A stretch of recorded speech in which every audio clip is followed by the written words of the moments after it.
Namo tassa bhagavato arahato samma sambuddhassa. Namo tassa bhagavato arahato samma sambuddhassa. Namo tassa bhagavato arahato samma sambuddhassa.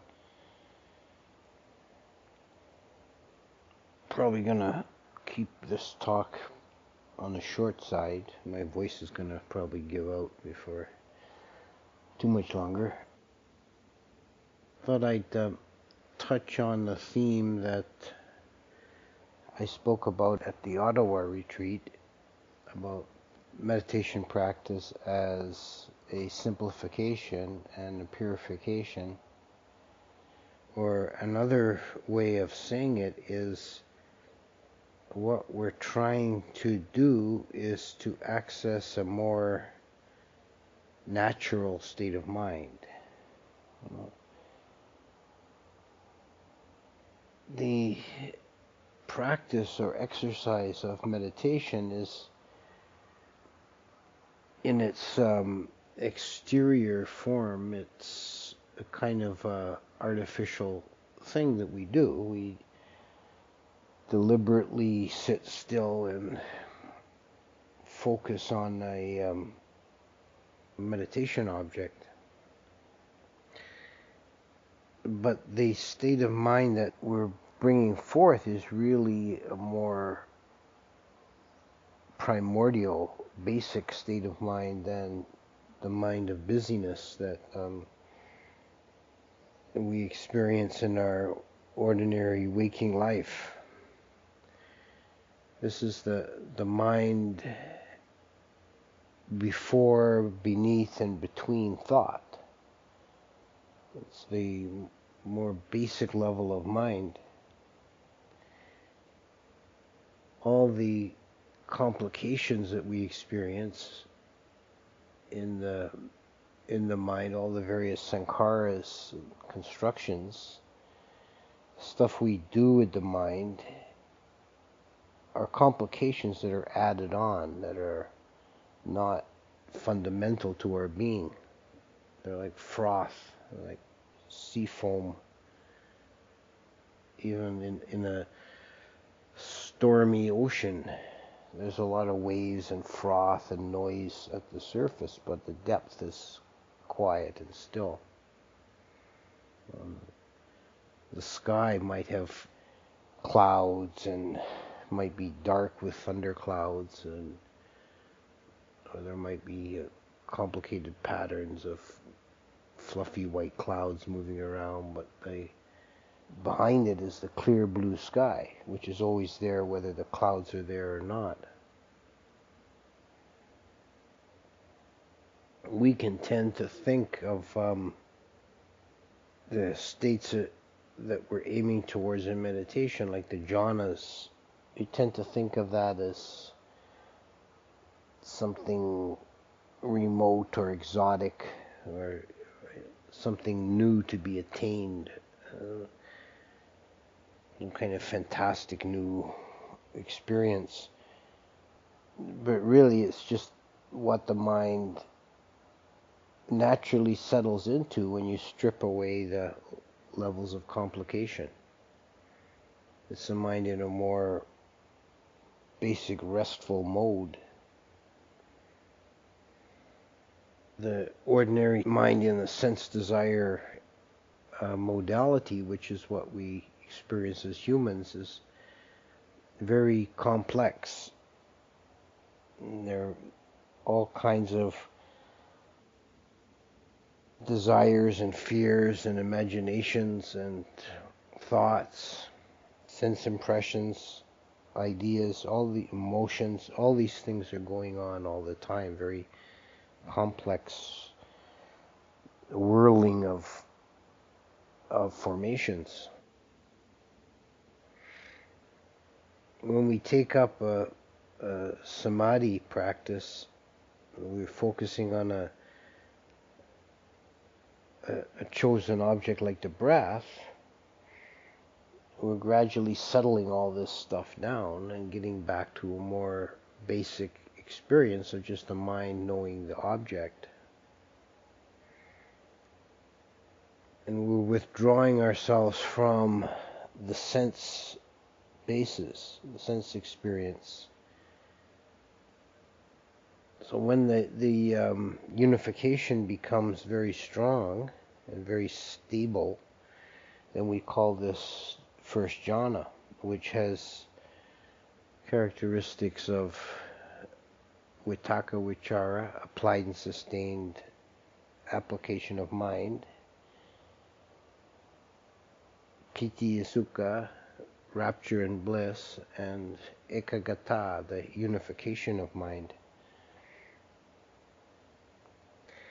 And this is removed, it's a very pleasant, stable state of mind, and it's removed from the sense basis. And it's essentially the natural state the mind goes to when it's not chasing around the objects of senses. It naturally settles into this state of simplicity. And when the application of mind is left behind, vitaka vichara, which is the energy that feeds thought and speech, when that's left behind, the mind settles into second jhana, which is even more refined, more subtle, and more basic in a way to our nature. And this is borne out in the mythology, because the origin of this earth and of human species was from the Abhasara beings, who are second jhana level beings that came to this earth and became in the primordial times entangled with materiality and gradually devolved into humans. So the mythological expression of this is that jhana is not something new, it's basically remembering something that we had in ancient times. It's a more primitive, simple state of mind. It's a mind without the complications of thought conception and without the complications of sense realm. And this mind is naturally joyous. It's the factor of piti predominance. So when this natural upwelling piti is not suppressed by the complications of the sense desire sphere, then the mind is naturally very buoyant, joyous.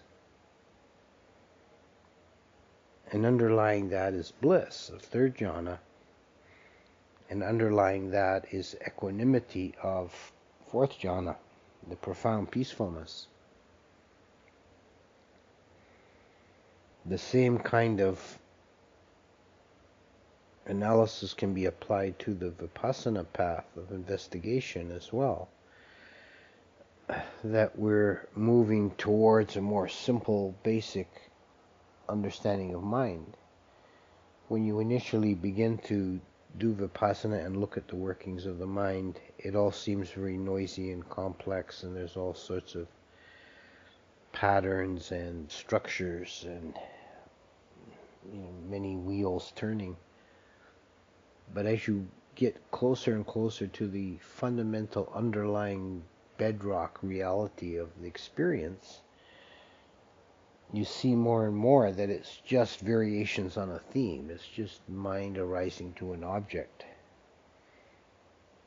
And the objects are seen as intrinsically empty, imperfect, dependent, conditional, impermanent, transient.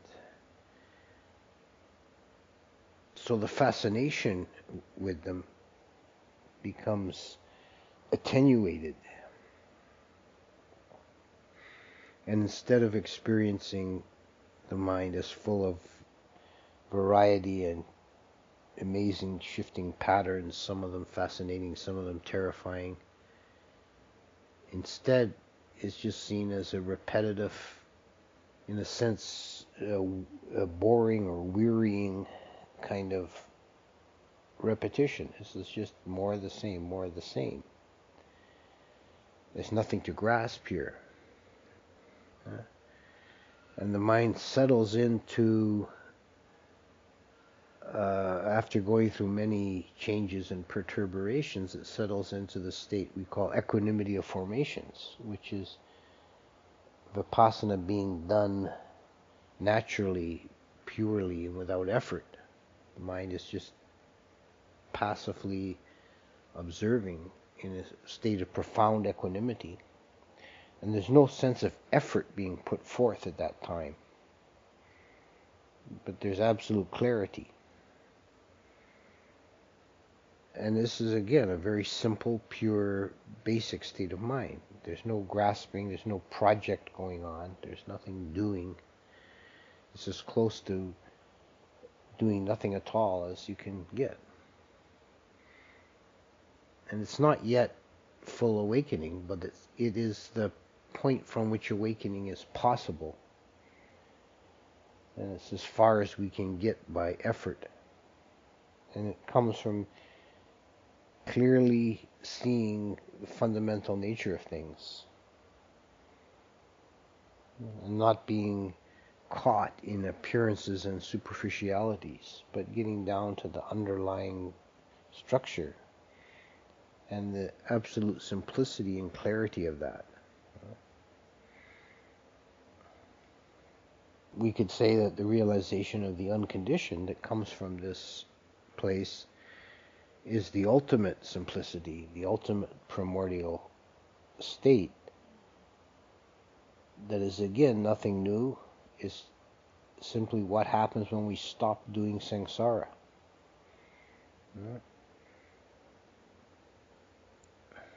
Which at its most basic fundamental level, samsara is just the endless desire for and taking of objects, this craving, clinging, becoming. This is samsara, not to be thought of as a place we're caught in, but as a thing that we do, a habit of mind. Essentially doing samsara moment by moment. And nibbana occurs when we, or is experienced, I should say, when we simply stop doing that. So I think I'll stop there, brief as it is. Before my voice gives out, I can feel it starting to go. And Maya Dhamma Kataya Sadhu Karam Dada Mase Sadhu Sadhu